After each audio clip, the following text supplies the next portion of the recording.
Have you ever felt the kind of tiredness that sleep doesn't fix? When you wake up, you feel like you've already given too much of yourself, and the day hasn't even started yet. You answer every text, take every call, show up for everyone. You're the one they count on, the reliable one, the strong one, the one who always says yes. But somewhere along the way, you started to wonder, what would happen if you stopped? What would shift in your relationships, your peace, your sense of self? And the truth is, everything changes. But for a while, maybe being needed felt good, like you had a place in the world. But slowly, quietly, something changed. You started to notice how heavy it felt, carrying everyone else's needs while silently ignoring your own. You kept showing up for them, but when the roles reversed, when you needed support, space, or silence, it wasn't always returned. Maybe you told yourself it's fine, that you're just being nice or helpful, or that this is just who you are. But deep down, you felt it, the quiet ache, the sense that you're slowly disappearing inside your own life. There's no big collapse, no dramatic breaking point, just a slow erosion of your time, your energy, your boundaries. You've been available to everyone, except yourself. And maybe no one's ever said this to you, but that ache you feel, it's not weakness, it's wisdom. It's your soul trying to whisper through the noise. This isn't sustainable. This isn't you. You notice it in small moments. Sitting in traffic, wondering why you're so tense. Scrolling through endless notifications, not feeling connected to any of them. Smiling at someone and realizing you don't actually have the energy for the conversation, but you stay anyway. It's subtle, but it builds. Carl Jung once said, "Until you make the unconscious conscious, it will direct your life, and you will call it fate." This is what Jung meant by the invisible patterns shaping your life. The quiet ache is more than just exhaustion. It's your unconscious trying to reach you. What if this exhaustion isn't just about being tired? What if it's a signal that you've been living out of alignment for far too long? Maybe this ache, this invisible exhaustion, isn't just burnout. Maybe it's the first sign of awakening. The moment you begin to realize that always being available comes at a cost. And now, you're beginning to wonder what might change if you stopped. So you begin to pull back just a little. You don't answer right away. You take a few hours before responding. You even whisper a quiet no to something you would have said yes to without thinking. And suddenly, things feel strange. Not just out there, in how people react to you, but inside, like something's unraveling. What is this discomfort, this guilt, this second-guessing? It's the part of you that's been living behind the mask. Carl Jung called it the persona, the identity we create to function in society. It's the version of you that knows how to be liked, accepted, and needed, the version you crafted to feel safe. Carl Jung believed we all wear a persona, not out of deception, but survival. It helps us belong, but if we over-identify with it, we lose touch with who we really are. Your persona might be the caretaker, the achiever, the peacemaker, the person who makes sure everyone else is okay, and over time, maybe you forgot that it was just a mask because it started to feel like you. But now, even the smallest boundary feels like rebellion. Even resting feels like letting someone down. The persona is not evil. It's a survival tool, something we all build to navigate the world. But it becomes dangerous when we start mistaking it for who we truly are. Jung said, "The persona is that which in reality one is not, but which one's self, and others think one is." Let that land for a moment. You've been showing up as who you thought you had to be, who the world trained you to be, who people praised and rewarded and expected, but not necessarily who you truly are. What parts of yourself have you left behind, just to be accepted? And now that you're stepping back, now that you're less available, you're starting to see the cracks in the mask. You feel a strange grief, because part of you is dying. But it's not the real you. It's the performance. And beneath that performance, there's something else. Something raw, something honest and unfinished, something real. Maybe that's what this whole unraveling is about. Maybe by taking off the mask, slowly, gently, you're giving yourself permission to be more than who you had to be. You're not just the helpful one, the strong one, or the available one. You're something much deeper. And that depth can't exist inside a persona designed only for others. This is where the journey inward truly begins, and what you'll find there might change everything. There's something no one tells you about pulling away from the world. Silence doesn't just bring peace. It brings everything you've been avoiding. At first, it feels strange, being alone with your own thoughts. You start noticing things, old emotions resurfacing, unfinished conversations echoing in your head, a quiet tension humming beneath your everyday actions. And then, without warning, something inside you speaks. It doesn't sound polite. It's not filtered. And it definitely doesn't say what you think a good person is supposed to say. I'm angry. I feel invisible. I want more than this. This is the moment the shadow begins to awaken. Carl Jung called the shadow the dark side of the psyche, not because it's evil, but because it's hidden. It holds all the parts of you that didn't feel acceptable growing up. The emotions you were told to tone down, the instincts you were taught to mistrust, the truths you felt but couldn't express. So you buried them. And now, as you stop being endlessly available to everyone else, that buried part of you, the part that was always watching, always waiting, finally has space to rise. This is the shadow, the hidden self that holds everything you weren't allowed to express. Jung believed that healing begins the moment we stop fearing it and start listening. It's raw and it's uncomfortable. You might cry and not know why. You might feel resentment toward people you love. And you might begin to sense a version of yourself emerging that you don't quite recognize. And yet somehow you do, because it's always been there.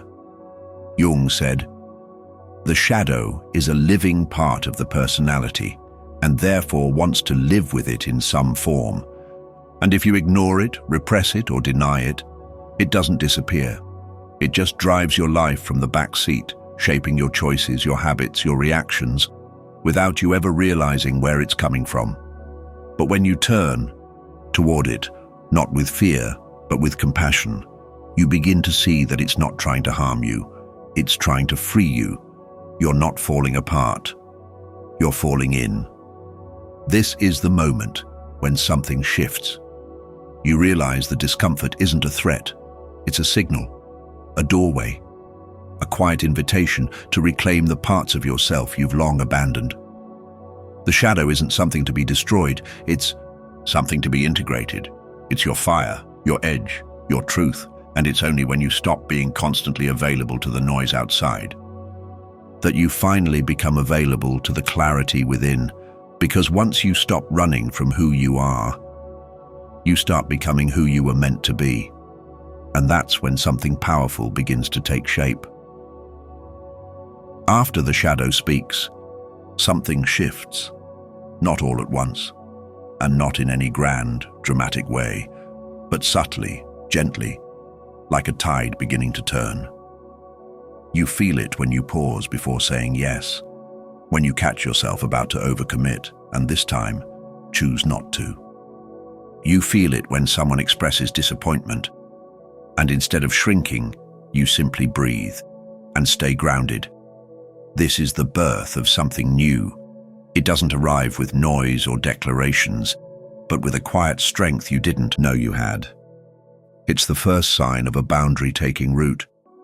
Not a wall built out of fear, but a line drawn with love, not just for others, but for yourself. You've spent so long being available to everyone that for a while, you may not even know where your limits begin or end. But your body remembers, your energy knows. And as you get still, you begin to hear that deeper voice again, the one that doesn't shout, but speaks with clarity. Carl Jung spoke of individuation, the process of becoming a whole, unified self. And boundaries are not just helpful for that journey. They're essential. Because every time you say no to something that drains you, you are also saying yes to something that restores you. And each time you choose what aligns with your truth, you make a quiet promise to yourself. I matter too. At first it can feel unfamiliar, even uncomfortable. You may feel guilt. You may second-guess yourself. Others may resist or question the changes they see in you. They might say, "You've changed," and they'll be right. Because now, for the first time, you're choosing from your center, not from fear, not from habit, and not from the need to please. You're no longer justifying your need for space. You're no longer apologizing for resting, and you're no longer offering your peace in exchange for approval. Boundaries aren't walls that separate you from others. They're bridges that connect you back to your truth. They're how you stay whole in a world that constantly asks you to give yourself away. And the more you honor them, the more you begin to remember who you were before all the noise, before all the shoulds, before all the masks. You start to feel strong again, not in a forceful or rigid way, but in a way that's soft and steady, like the ground beneath your feet. Like a tree that sways with the wind but never forgets its roots. And as you begin to stand firm in who you are, life begins to respond, and what happens next might just surprise you. Something begins to happen when you start choosing yourself. It's not loud and it's not immediate, but it's unmistakable. The world begins to respond, not because you're doing more, but because you're finally aligned with something real. Where you once felt constantly depleted, now there's space to breathe. Where resentment used to quietly build, now there's clarity and a willingness to protect your energy. And where you used to chase connection by giving too much, you begin to attract it by simply being present in your truth. People who once relied on your constant availability may start to drift. Some will feel unsettled by your calm refusal to overextend. But others, the ones who see you, not just what you can offer, will begin to draw closer. You start to notice how much of your life was built around being useful, helpful, needed, and how little of it was built around being known. And now something deeper begins to take its place. You speak more slowly, not because you're unsure, but because your words now carry weight, and you know they matter. You listen more fully, not to fix or perform, but because you're finally present without the need to control. You enter rooms not trying to adjust yourself to fit, but simply existing, fully and quietly, as you are. Carl Jung believed that when we begin to live from our whole self, we don't just feel better. We begin to move through the world in a completely different way. He wrote, "The privilege of a lifetime is to become who you truly are." Now you understand what he meant. You're no longer shrinking yourself to keep the peace, nor performing just to stay accepted. You're not negotiating your worth based on how much you give away, because now you're choosing what matters, while honoring your time and energy with care, and showing up not out of pressure, but from a deep, inner peace. Even your surroundings start to reflect that transformation. Your days feel lighter because you've let go of what isn't yours to carry. Your spaces become simpler but more meaningful, filled not with noise, but with intention. Your relationships grow quieter, truer, and more rooted, not in obligation, but in genuine connection. You didn't chase this version of life. You didn't force it. You simply stopped running from yourself, and everything else began to realign. This is what happens when you're no longer available for everything. You become fully present for what's real, and slowly, without needing to strive or prove, the life that matches your truth begins to emerge, naturally and almost effortlessly. Now, as the noise fades and the world begins to reflect who you really are, there's one final truth waiting to meet you, the one that brings everything full circle. There comes a moment, quiet and almost unnoticeable, when you realize you're no longer searching. You're not waiting for validation, nor trying to be everything to everyone. You've simply returned to yourself, and for the first time, that feels like enough. Now, you're no longer rushing toward anything, because you're already here. And suddenly, everything feels a little different. Not because the world has changed, but because you're finally meeting it as your whole self. There's less noise because you've stopped tuning into every voice but your own. There's less tension because your energy is no longer scattered in 100 directions. And there's a deeper sense of peace. Not because life is suddenly easy, but because you're no longer fighting yourself just to be accepted. Carl Jung believed that healing isn't about becoming someone else. It's about becoming who you truly are, who you've always been beneath the noise, the mask, the expectations. He called this process integration. This is the moment when the light and the dark, the persona and the shadow, the wounds and the wisdom, all begin to sit at the same table. You've faced the ache you used to ignore. You've let go of the performance. You've welcomed the shadow with open eyes, and you've learned to say no without apology, not as rejection, but as reverence. Now, you're living from a different place, a place where you no longer need to prove your worth through constant giving, or lose yourself just to keep others comfortable, where your identity isn't based on how much you do, but on how deeply you know and honor who you are. You begin to see that you were never broken. You were just overextended, overcommitted, and overwhelmed by a life that wasn't rooted in truth. And now that you've created space, everything feels more intentional. Your boundaries no longer feel like fences, but like soft gates that open inward toward peace. Your time feels sacred because you no longer give it to everyone by default. And your presence feels powerful, not loud, not forceful, but calm and grounded. This is what it means to come full circle. Not to return to who you were before the world got to you, but to arrive in who you are now, shaped, scarred, softened, and finally whole. Because when you stop being available to everything, you finally become available to the life that was always waiting for you.